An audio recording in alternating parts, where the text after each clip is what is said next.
Hey everybody, I'm Ben, and we're up at Wawasee Plaza block, and we just added overhead lights. Take a look.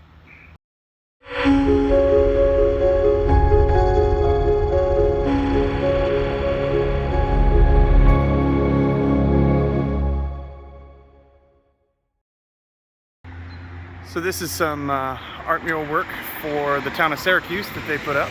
The Chamber of Commerce did, and we added this outdoor light to illuminate the artwork, along with adding all of these overhead LED lights, which look really cool. We also put white marble rock, put it on both sides of the alley. You can see where we've got that coming up, and we've got to actually can extend out these lights a little bit more if we want to. So when we get this back patio done, we can kind of illuminate that as well. So it is looking pretty sharp.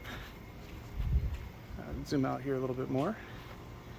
So that is what we did today. Brad and John did a great job, and we'll see how long these last. They're on a timer, or not on a timer, they're on a photo cell, so we should be pretty good to go. So I'm Ben, thanks for watching. Make sure to subscribe.